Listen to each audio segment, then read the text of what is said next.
I think we were in the deal for around 26,000 and ended up profiting somewhere around 7,000 on that deal. But Mr. Kelly, not much money made on that deal. I mean, it was a good return on our investment, but not a big deal. But that video is why we wake up every morning to do what we do, just to help people. I think I'm gonna get some slides put up here maybe. We'll see. There we go. All right, so some foreclosures are handled differently in different states. I'm just gonna go over a little basic how we do it here in Mississippi, and a little bit about the processes on how we try to get in front of sellers so that we can help them out, because that's the total plan, is helping out the seller. We can buy houses all day long. We can get on the MLS and buy houses all day long, but we like to solve problems. Let's see. All right, so a little bit about what I'm going to talk to you about today. What is a pre-foreclosure? Processes we use on the pre-foreclosure side. How to approach sellers at their door. Seller options, and then closing the deal. What is a pre-foreclosure? So of course, a pre-foreclosure is a property that a homeowner has a mortgage on, is late on the payments. Trustee sale has been set at the courthouse. So the reason I like pre-foreclosure so much is because there is an expiration date, right? So you can, you have an expiration date. You have an end date. You have to make this deal happen now. You can't wait. Everything's going to play its part in the situation, so you've got to get it done. All right, where to obtain the pre-foreclosure properties. So there's a few different ways. Like I said, in Mississippi, there are some main attorney websites where they post them 4 to 6 weeks ahead of time usually, which is a little ahead of the county courthouse and the county websites. But those are the few places that we can gather that information to find the properties that are in foreclosure, in the pre-foreclosure status. What info do we collect? So I'm big on spreadsheets. That's really the only way. I am not organized. I'm not going to be organized. It's just who I am. So I have to ride my spreadsheets, right? So to get the information that I put on these spreadsheets, that way I can keep up with everything and roll with it. First of all, the sale date. Got to know the expiration date. Name of the homeowner so that we can go and skip trace so we can find them. Amount borrowed, the date borrowed, and address property. So on the amount borrowed and date borrowed and interest rate, anything you can find out on that end will help you if you end up doing sub-2 deals or anything creative. You're going to need to know as much information about that as possible. Skip trace them. So I know the free sites right now, I mean, there's not much better out there than True People Search. It's pretty awesome actually to be free. If I don't find it on True People Search, then I'm jumping on the Family Tree Now, bouncing back and forth, and then if I need to go and do a paid search, of course REI skip, and then we use Lead Sherpa as well. There we go. So my favorite part, right? First contact. A lot of people are scared to do the door knocking on the pre-foreclosures. I love it. I think that I can come across more genuine. I'm not a salesman. I'm not anybody that is trying to intimidate them. I can show them that, hey, I'm here to help you. I'm not here to take anything else away from you. They're in a sticky situation anyways. They're getting attacked on the phone by probably more than just the mortgage company, because if they're behind on their mortgage, they're probably late on their credit card bill. They're probably late on a few other things. So they're getting hounded on the phone. I like to go in person. I can relay what I'm trying to do and how I'm trying to help them quicker that way.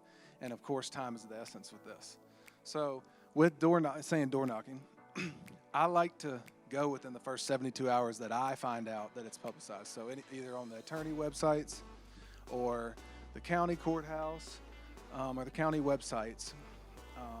I like to knock within the first 72 hours. Of course, the best time to knock after work, because they're hardworking people. They're just, hit a little bump, and there's probably still paying some bills, but they're not paying them all. So the weekends and the after work is some of the best. Now, how to approach people at their door. I changed the color of that there because it's their door. You're stepping on their property and approaching them about their bills that they're not paying. You have to keep that in mind. So when you do that, you go knock on the door. I like to take about 6 or 7 steps back from the door. I like to drop my shoulders. I try to be very unintimidating as possible. I'm 6'3", I'm a bigger guy. I mean, I can be intimidating if I'm knocking on the door and I'm right there in front of them. So I try to take that step back, try to relax, drop my head a little bit. I always have a card in my hand. I feel like if I can hand them something and they can read my name and see what I do while I'm telling them, it kind of gives them a little comfort as well. But, so this is a little bit about, how I approach them. So, my name is Brett. I'm a local investor from here in Hernando, or local area. I saw that this property's under foreclosure. It's going up for auction on December the 15th. Just curious if y'all had a plan to stop it, or if you wanted to sell it, maybe save your credit, maybe make a little cash to help you move. I don't know if I can help you in any way. I'd like to. And then I just be quiet and listen. Because at that point, if I approach them the correct way, and I slow down, and I back up, and I'm very unintimidating, they know I'm trying to help them. And that's the make sure that you're not there to take their home, that you're there to help them out of a situation. And that's the key, is just stay in the I'm here to help you, period. Mr. Kelly, I'll go back to that real quick. When we knocked on the door and he came to the door, it was the same situation. We backed up, approached him, and I let him know. I said, look, I don't know how much you owe. I don't know your situation or anything, but I'm here to help, and if I can do anything to help you, I'd love to. So right then he said, well, here, I'll show you what I owe. He brings me to the kitchen counter and pulls out the mortgage statement and pulls out what is the reinstatement amount. And I mean, he just threw it all out there, showed it to me.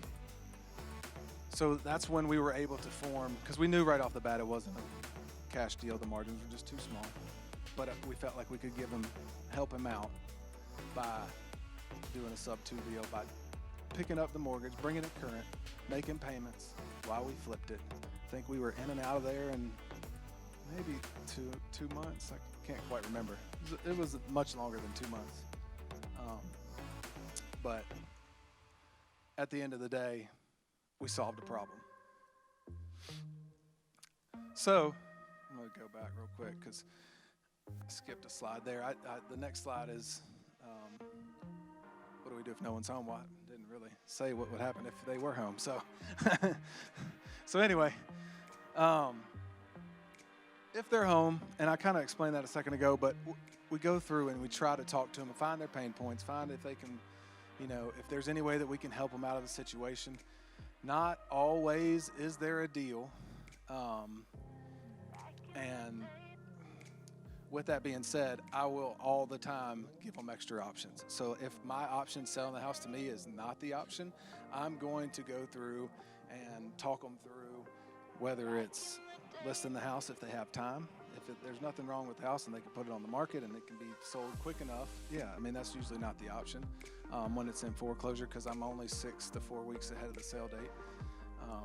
So either that, we'll talk bankruptcy, we'll go through every option possible, deed in lieu, whatever their options are. I'm going to give it to them because, like I tell them at the beginning, and I'm honest, is I'm here to help. I'm not here to pressure you to make any decision. I just want to give you your options and then help you through that process. So that's kind of what, if they're home, then we're going to walk through. We're going to tell them our processes that we need to inspect the home. Usually if they're home and they're into the process, we're going to walk through it right there. We should be able to give them an answer, within the 24-hour period. That way we can get started and not waste any time. If they're not home, though, we're going to go back to the spreadsheet. We're going to mark the property occupied or vacant, because if it is occupied, we know that we can knock on that door again and maybe catch them again at home.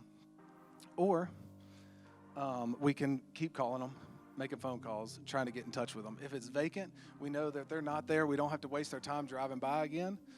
That's when we're going to skip trace a little deeper. We're going to go brother, sister, in-law. Sometimes people don't like that, but I'm trying to get in touch with them to help them. I'm not trying to hurt them. But when people start telling their business to other people, you will get a phone call. It will either be good or bad. I leave a card on the door. If it's definitely occupied, I leave a card on the door. That's a pretty good response right there. And then, of course, skip tracing and then following up with a text. I like to start with a text. It's a little less intimidating. They're ducking phone calls anyway, so they're going to duck your phone call.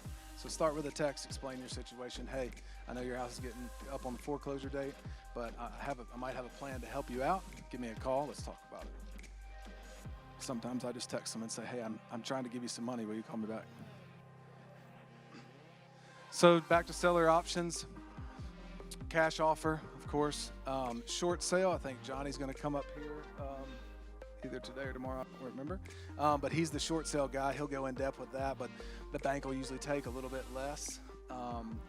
Then the loan that's owed on the house on a short sale, of course, subject to catching the mortgage up, making payments while you're doing the flip. Deed in lieu, you're just going to hand the deed back to the bank, kind of wash your hands. It's really similar to foreclosure. It can hurt the seller's credit just as bad. Bankruptcy, of course, you can file a few different ways there. And then, of course, foreclosure would be the worst option. We're going to try to help them out of that. So with closing on the deal, you want to be honest.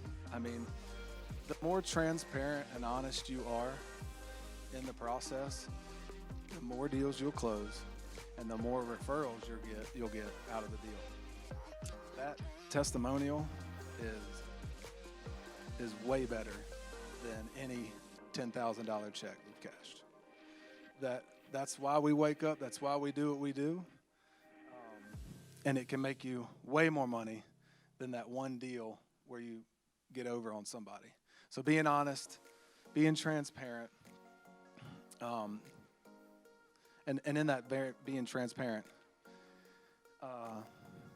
if you hadn't worked a pre-foreclosure, don't dive off in it by yourself.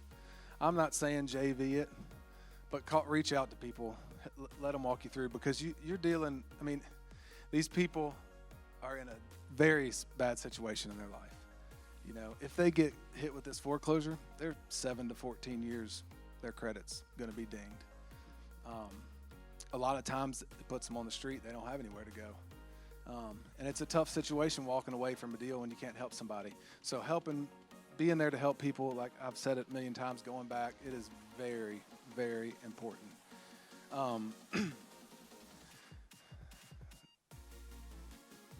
And I have in parentheses Lancaster. So this was another situation where we took a property sub-2 because the cash offer wasn't there. It was a foreclosure, kind of a sticky situation. We got the house flipped and we had a flood, and then we flipped it again. And I believe it's about to go on the market pretty soon. But the couple, 4 kids, a special needs kid. The wife couldn't work. Husband had lost his job and got into a situation where, you know, they couldn't make their bills. They had nowhere to go. And with being able to do it sub-2, we were able to give them a little bit more money.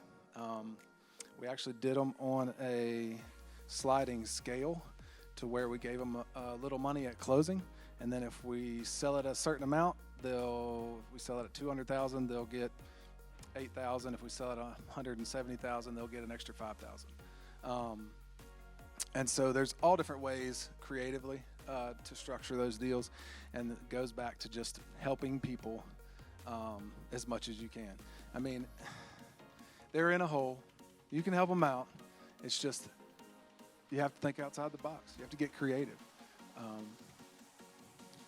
Also, okay, so earlier Brent said something about HoosierBuddy.org. We were going to do a big event here and set up a big tent and sell some T-shirts.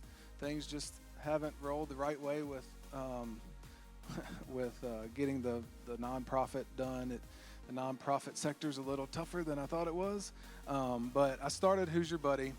My dad was diagnosed with cancer and had some medical bills stacking up. So I figured, well, let's try to do something. So we started selling T-shirts. We ended up paying off $12,000 of his medical bills.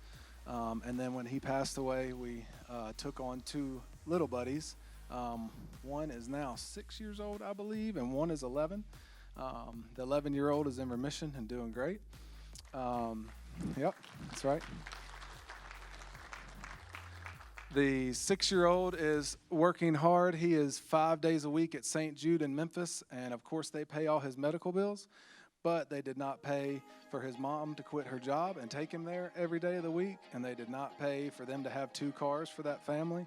So we're still trying to help that situation out.